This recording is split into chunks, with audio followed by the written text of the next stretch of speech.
Hi friends, నేను Indian elections గురించి వీడియోలో చెప్పాలనుకుంటున్నాను. చాలా వరకు ఫ్రాడ్ జరుగుతున్నాయి. పర్టికులర్గా ఇప్పుడు జరిగిన బీహార్ ఎలక్షన్స్ గురించి మాట్లాడుతున్నాను. అది ప్రూఫ్స్తో ఉన్నాయన్నమాట. ఇది ఆంధ్రప్రదేశ్లో కూడా ఇలా జరిగే ఛాన్సెస్ ఉన్నాయి. చాలా వరకు ఏంటంటే లీగల్గా బ్రైవ్ చేశారు. 10,000 రూపీస్ 12.5 మిలియన్ ఉమెన్స్కి ఇచ్చారు ఎలక్షన్ బిఫోర్ 1 వీక్ అనమాట. ఇది ఎంతవరకు న్యాయం చెప్పండి? అంటే డబ్బులు తీసుకున్న వాళ్ళు పాతటన్నీ మర్చిపోయి ఇప్పుడు వాళ్ళకి ఓటు వేయాలనేసి లాస్ట్లో ఇంత డబ్బులు చేశారు. ఇది ఎలక్షన్ కమిషన్కి మరి తన పరిధిలోంచి ఎలా మిస్ అయిందో వాళ్ళకే తెలియాలి. ఫేక్ అండ్ డూప్లికేట్ ఓటర్స్ని క్రియేట్ చేశారు. ఒక్కొక్క వ్యక్తి 2-3 స్టేట్లలో ఓటేశారు.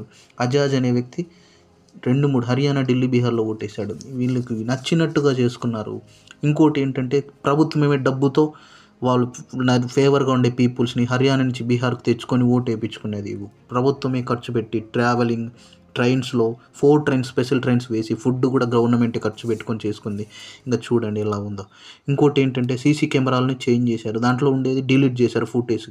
కోర్టు ఆర్డర్ని కూడా ఒబే చేయలేదు. కోర్టు సీసీటీవీ ఫుటేజ్ ఇవ్వాలి అని అడిగితే ఇవ్వలేదు. ఎలక్షన్ కమిషన్ దాన్ని హైడ్ చేసింది. మళ్ళీ కొత్త చట్టం తెచ్చుకుంది.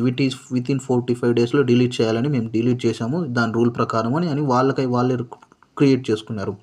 ఓటర్స్ని కూడా వాళ్ళకు అపోజిషన్గా అనిపించిన ఓటర్స్ని, ముస్లిమ్స్ని, ట్రైబల్స్ని వాళ్ళ ఓట్లన్నీ డిలీట్ చేశారు. ఆల్మోస్ట్ 8 మిలియన్ పీపుల్ ఓట్స్ని డిలీట్ చేశారనమాట.